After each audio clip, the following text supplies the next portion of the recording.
एक कबूतर ने औरतों के बारे में 4 गंदी बातें बताई जो कड़वा है पर सच है। कबूतर ने मनुष्य का वो खिलौना सच बता दिया जो सुनकर सभी लोग हैरान हो गए।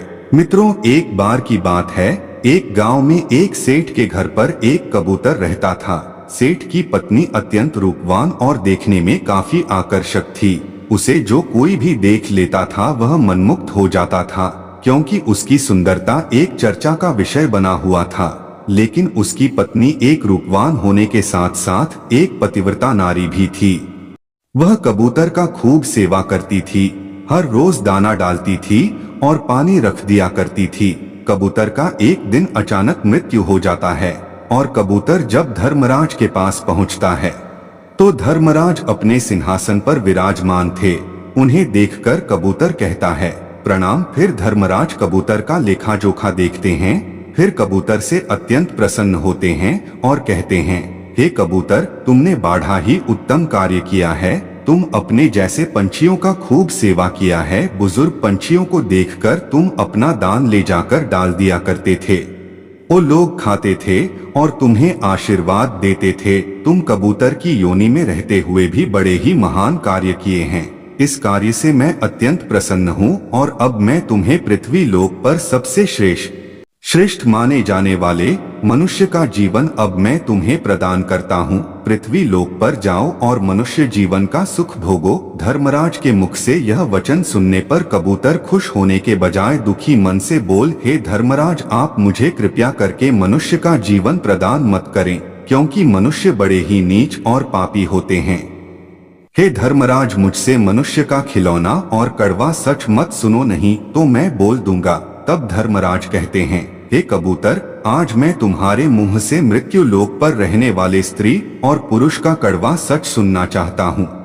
कृपया करके वह सच मुझे बताइए। तब कबूतर कहता है, हे धर्मराज, तुम अब बड़े ही ध्यान से सुनना। मनुष्य का खिलौना काम मैं तुम्हें एक कहानी के माध्यम से सुनता हूँ। तब धर्मराज कहते हैं, सुनाइए। फिर कबूतर कहता है, हे धर्मराज, मित्रों, आज की कहानी बहुत ही ज्ञानवर्धक और शिक्षाप्रद होने वाली है, इसलिए वीडियो को तुरंत लाइक करके और चैनल को जल्दी से सब्सक्राइब कर लो, ताकि प्राचीन कहानियों से आप हमेशा जुड़े रहें। और एक बार कमेंट में सच्चे श्रद्धा से जय श्री कृष्णा राधे राधे जरूर लिखें। मित्रों, कबूतर कहानी को आगे बताते हुए कहता है, एक गांव में एक किसान रहता था जो अत्यंत धनवान और खेतीबाड़ी के कार्य में व्यस्त रहता था। किसान की पत्नी इतना ज्यादा खूबसूरत थी कि उसे कोई भी देख लेता था तो नजरें नहीं हटा पाता था, क्योंकि उसकी पत्नी में एक आकर्षण था। किसान अपनी पत्नी से बेइंतहा प्रेम करता था, लेकिन वह रूप से थोड़ा कम अच्छा था। एक दिन किसान अपनी पत्नी को एक मंदिर में भगवान का दर्शन कराने ले गया। वहां पर एक सन्यासी रहता था जो देखने में अत्यंत रूपवान और उसके चेहरे पर एक अद्भुत प्रकाश था। किसान की पत्नी जैसे ही उस सन्यासी को देखा अपना होश खो बैठी और अपने पति से कहा, हे पतिदेव, आप जाकर मंदिर के अंदर दर्शन करो, जब तक मैं यहीं पर बैठी हूँ सन्यासी जी से अपना हाथ दिखा लेती हूँ। किसान मंदिर के अंदर चला गया और सन्यासी हाथ देखने लगा। सन्यासी ने जैसे ही उस औरत को देखा पागल सा हो गया, क्योंकि उसकी पत्नी अप्सरा के समान सुंदर थी। उसे देखकर अच्छे का नजरे फिसल जाता था। तो सन्यासी क्या चीज था। फिर किसान की पत्नी सन्यासी से बोली कि मैं तुमसे कुछ कहना चाहती हूँ।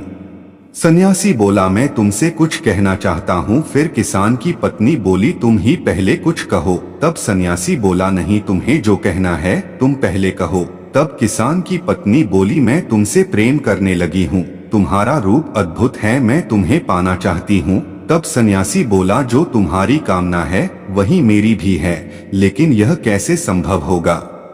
तब किसान की पत्नी बोली, तुम अपना कुटिया बताओ, कहाँ पर रहते हो। तब सन्यासी ने अपने कुटिया बता दी। जब तक उधर किसान मंदिर से बाहर आ गया और बोला, हाथ रेखा, अगर देखा गया हो तो चलो यहाँ से चलते हैं। फिर किसान अपने पत्नी को घर ले गया और रहने लगा। कथा को आगे बताते हुए कबूतर कहता है, हे धर्मराज, असली कहानी अब यहाँ से शुरू होती है। अब किसान के पत्नी को रात भर नींद नहीं आई और वो अब केवल सन्यासी के बारे में ही रात भर सोचती रही। उधर सन्यासी को भी अपने कुटियों में रात भर नींद नहीं आई, वह भी किसान के पत्नी के बारे में ही सोचता रहा।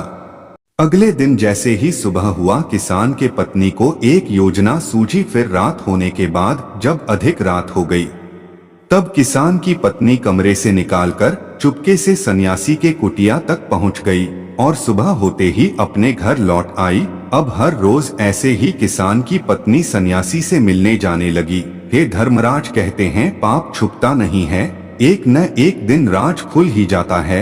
एक दिन किसान को इस बात का पता चल गया, क्योंकि किसान रात में उठा तो देखा उसकी पत्नी नहीं है, लेकिन बिना शोर शराबा के किसान अपने आप को संभालते हुए चुपचाप सो गया। किसान काफी बुद्धिमान भी था। सुबह हुआ, किसान अपने काम पर चला गया जैसे उसे इस बात का कोई पता ना हो। फिर एक दिन जैसे रात में किसान की पत्नी सन्यासी से मिलने गई तो किसान पीछे पीछे चला गया और सारा नजारा अपने आंखों से देख लिया। फिर एक दिन किसान अपने पत्नी से बोला, हे प्रिया, मैं तुमसे बहुत प्रेम करता था, लेकिन तुमने मेरे प्रेम का इज्जत तनिक भी नहीं किया। तुम उस सन्यासी से प्रेम करने लगी हो, कोई बात नहीं है, तुम्हें मैं उस सन्यासी के पास सदा के लिए भेज देता हूँ। किसान इतना कहकर और अपनी पत्नी को लेकर सन्यासी के पास गया और सन्यासी को अपने पत्नी को यह कहकर सौंप दिया कि हे सन्यासी, मैं जिस तरह अपनी पत्नी से प्रेम करता था, मैं चाहता हूँ कि तुम मुझसे ज्यादा उसे सुख दो, कोई चीज की तकलीफ मत देना। मैं चाहता हूँ कि मेरी पत्नी कहीं भी रहे सुखी रहे, क्योंकि मैं उससे बहुत प्रेम करता हूँ। उसे कुछ कर भी नहीं सकता हूँ और ना ही तुम्हें कुछ कर सकता हूँ, क्योंकि वह तुमसे प्रेम करने लगी है। आपसे हाथ जोड़कर निवेदन है कि इसे कोई तकलीफ मत देना। इतना कहकर और किसान अपने घर लौट आया। हे धर्मराज, बात यहीं तक सीमित नहीं रही। अब किसान तो किसी तरह अपने आप को संभालकर और फिर अपना काम करने लगा। उधर सन्यासी जब मंदिर जाता था तभी कुछ पैसे कमा पाता था, नहीं तो भूखे सोना पड़ता था। अब सन्यासी और उसके पत्नी को दाने दाने का मोह ताजी होने लगी। हे धर्मराज, कहते हैं मरता क्या नहीं करता। तब उसकी पत्नी को एक उपाय सूझा कि मेरे पति के पास काफी धन है, क्यों ना हम दोनों चलकर और रात में चुरा लेते हैं, क्योंकि मैं जानती हूँ कि उसके पास ढेर सारे सोने की मुद्राएं हैं जो कहाँ पर रखता है।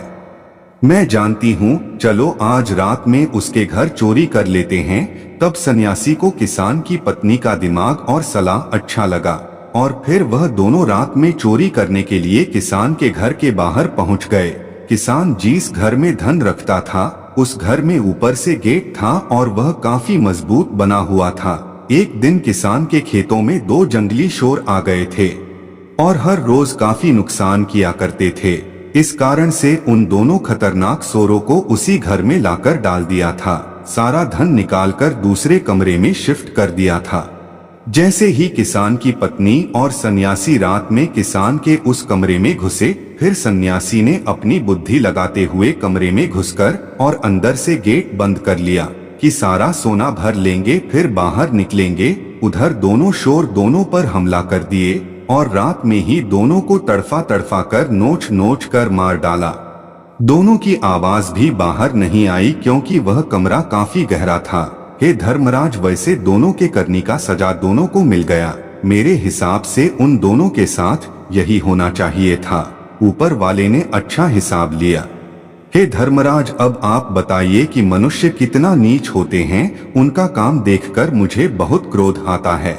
हे धर्मराज, मनुष्य पर अब कोई भरोसा ही नहीं। अपने स्वार्थ के लिए किसी को भी नुकसान पहुंचाने के लिए तैयार हो जाते हैं। जब किसान की पत्नी सन्यासी के पास गई थी तो सन्यासी को यह समझना चाहिए था, तुम्हारे पास पति हैं, तुम अपने पति का देखभाल करो और उन्हीं के साथ जीवन काटो। लेकिन उसने ऐसा नहीं किया, वह केवल अपना देखा, दोनों की मृत्यु हो गई। हे धर्मराज, इतना ही नहीं, एक छोटी सी कहानी और सुनता हूँ, जिससे आपको पता चल जाएगा मनुष्य का सबसे खिलौना काम क्या है। एक नगर में एक सेठ रहता था, काफी धनवान था। अपने बच्चों की जन्म में उसने भंडारा करवाया, काफी लोगों को बुलाया भोजन के लिए और सभी लोग उसके घर में आ गए। उसी गांव में एक कुत्ता रहता था जो 3 बच्चे को जन्म दिया था, कुत्ते को कहीं भोजन नहीं मिलता था। वह बेचारा इधर उधर दौड़ता रहता था। उनके बच्चों का पेट नहीं भर पाता था। कुत्ते के बच्चे जब रोते थे भूख से, तब कुत्ते को बड़ा तकलीफ होता था, क्योंकि कुत्ता जब खाएगा तभी दूध आएगा और दूध बच्चे पिएंगे। इसीलिए कुत्ता उस सेठ के भंडारा में घुस गया और भगोना ढका हुआ था। लोग भोजन कर रहे थे। जैसे ही कुत्ता भागोन के ऊपर 3 पूरी रखी हुई थी, कुत्ते ने उठकर और भाग लिया। सभी लोग उठकर वहां से चलने लगे कि कुत्ता छू लिया है, भोजन झूठा हो गया है, हम लोग नहीं करेंगे। इस बात से सेठ को काफी क्रोध आया और वह तुरंत लाठी लेकर और कुत्ते का एक पैर तोड़ दिया कि धर्मराज, अब आप बताइए कि उस कुत्ते ने केवल अपने पेट के लिए ही तो भोजन चुराया था, उसे कोई शौक नहीं लगता था कि किसी का भोजन चुराए। अब वह बेचारा कुत्ता नहीं चल पाता था, किसी तरह इधर उधर लंगड़ाकर और घूमने लगा। अब बताइए आपकी मनुष्य कितना गिरे होते हैं, उस कुत्ते का पर क्यों तोड़ दिया, जबकि बर्तन ढका हुआ था, पूरा भोजन खराब नहीं हुआ था, फिर भी लोगों ने भोजन नहीं किया। क्या कुत्ते का जीवन नहीं है? उन्हें तकलीफ नहीं होता, उन्हें दर्द नहीं होता। मनुष्य को सब कुछ सुख होते हुए भी कुत्ते को इतना कष्ट दिया है। हे धर्मराज, इसीलिए मैं आपसे कहता हूँ कि मुझे मनुष्य योनि में ना भेजें, क्योंकि मनुष्य की नीचता और खिलौना काम देखकर मेरा जी घबरा रहा है। तब धर्मराज बोले, हे कबूतर, जिस तरह आप कह रहे हैं सही है, लेकिन हर एक मनुष्य गिरा नहीं होता। आपने सभी मनुष्यों को नीच कैसे बता दिया? कुछ मनुष्य अच्छे भी होते हैं, हर कोई गिरा नहीं होता, हर कोई खिलौना काम नहीं करता। अब मैं तुम्हें एक छोटी सी कहानी सुनाता हूँ। कुछ मनुष्य अच्छे भी होते हैं। क्या आपने नहीं सुना है कि पृथ्वी लोक पर एक राजा ऐसे भी थे जो दान में अपना सब कुछ दान कर दिए थे। उन्हें सत्यवादी और दानवीर राजा हरिश्चंद्र कहा जाता था। वो ऐसे दानी थे जो अगर सपने में भी किसी को दान देते हुए देख ले तो उसे पूरा जरूर करते थे। उन्होंने सत्य के मार्ग पर चलने के लिए अपने राजपाट से लेकर अपने पत्नी तारामती और पुत्र रोहिताश्व का भी त्याग कर दिया था। राजा हरिश्चंद्र ने लोगों की मदद के लिए क्या कुछ नहीं किया। तुम कहते हो सभी लोग खिलौना काम करते हैं, तो ऐसा कुछ भी नहीं। मैं तुम्हें इस कहानी को विस्तार से सुनता हूँ। तब कबूतर ने बताया, है धर्मराज, मैं राजा हरिश्चंद्र के बारे में भी सुना हूँ। वह अच्छे थे, लेकिन कुछ लोग ही अच्छे होते हैं। कृपया करके मुझे मनुष्य योनि में ना भेजें। तब धर्मराज उस कबूतर से बहुत प्रसन्न होते हैं और कहते हैं, ठीक है, तुम्हें मनुष्य से चीड़ है तो मैं तुम्हें कुछ दिन के लिए स्वर्ग में डाल देता हूँ। आगे तुम जैसा कहना मैं वैसा कर दूंगा। इतना कहकर धर्मराज कबूतर को स्वर्ग में भेज देते हैं। दोस्तों, यह कहानी आपको कैसी लगी कमेंट में लिखकर जरूर बताना, और अभी तक चैनल को सब्सक्राइब नहीं किया हो तो कर लेना, वीडियो को लाइक भी कर देना। वीडियो देखने के लिए आप सभी प्रिय मित्रों का प्यार पूर्वक धन्यवाद। जय श्री कृष्ण, राधे।